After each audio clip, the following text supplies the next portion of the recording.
ፊትን መታጠብና ጥርስን መቦረሽ ጽዳቴን እጠብቃለሁ ለማለት በቂ አይደሉም።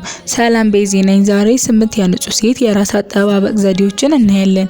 ይህን ቪዲዮ ላይክ፣ ቻናሌን ሰብስክራይብ በማድረግ ጀምሩ።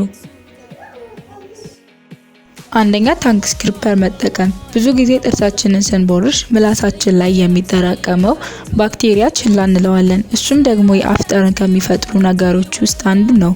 ስለዚህ ሁሌም ታንግ ስክሪፐር በመጠቀም በደንብ ማጽዳት አለብን። ሁለተኛ እግራችንን መታጠብ። ሻወር ስንወስድ የምንታጠበውን አይደለም የምላችሁ፣ ቀለል ያለ የእግር እንክብካቤ በቤታችን ውስጥ ማድረግ ነው። ይሄን ለማድረግ ደግሞ ለብ ያለ ውሃ ላይ ጨውንና ሻምፖን በማድረግ ለ10 ደቂቃ መዘፍዘፍ፣ ከዛም በእግር ማሻ ኤክስፎሊት ማድረግ፣ ከዛም በንጹህ ውሃ መለቃለቅ። በመቀጠል ሎሽን ወይም ቦዲ ኦይል እግራችንን መቀባት። ይህንን በሳምንት 2 ጊዜ ብናደርገው በቂ ነው። ሶስተኛ ጥፍራችንን ማጽዳት። ብዙ ጊዜ ሰው የሚያስተውል አይመስለንም፣ ግን በደንብ የሚታይ ነገር ነው። ለጤናችንም ቢሆን ጥሩ አይደለም። ስለዚህ በስቲኪኒ ወይም በብሩሽ ምግብ ከበላን በኋላ፣ ስራ ከሰራን በኋላ፣ ምግብ ካበሰልን በኋላ ማጽዳት መርሳት የለብንም። አራተኛ ዲዮድራንት አጠቃቀማችን። ብብታችንን ሳንታጠብ ወይም ሻወር ሳንወስድ ዲዮድራንትን ብብታችን ላይ የምንቀባ ከሆነ ዛሬውኑ ማቆም አለብን። ምክንያቱም ብብታችን ሽታ የሚፈጥሩ ባክቴሪያዎች እንዲሁም ላብ ባለበት ብብታችን ዲዮድራንት ስንቀባ የባሰ ሽታ ሊሰጠን ይችላል። ዲዮድራንቱም ኢፌክቲቭ አይሆንም። ስለዚህ ምን ጊዜ የታጠበ ቆዳ ላይ ወይም ብብት ላይ ዲዮድራንትን መጠቀም መርሳት የለብንም። አምስተኛ የተረከዝ፣ የጉልበት፣ የክርን እንክብካቤ።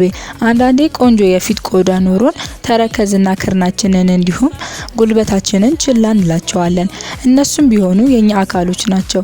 ለፊታችን የምንሰጠውን አቴንሽንና እንክብካቤ ለሌላው የሰውነት ክፍላችንን መስጠት አለብን።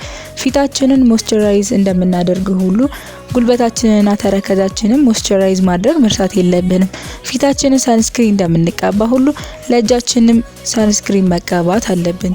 ስድስተኛ የአይን ሽፋሽፍትን ማጽዳት። ሳይጸዳ የተረሳ ማስካራና አይላይነር እንዲሁም ኩልና ሻዶ ስንታይ ጽዳታችንን ከሚቀንሱ ነገሮች አንዱ ነው። በሚገባ ሜካፕ ሪሙቨሮችንና ፖተን ፓዶችን ተጠቅመን ማጽዳት መርሳት የለብንም። ሰባተኛ የትራስ ጨርቆችን ቶሎ መቀየር።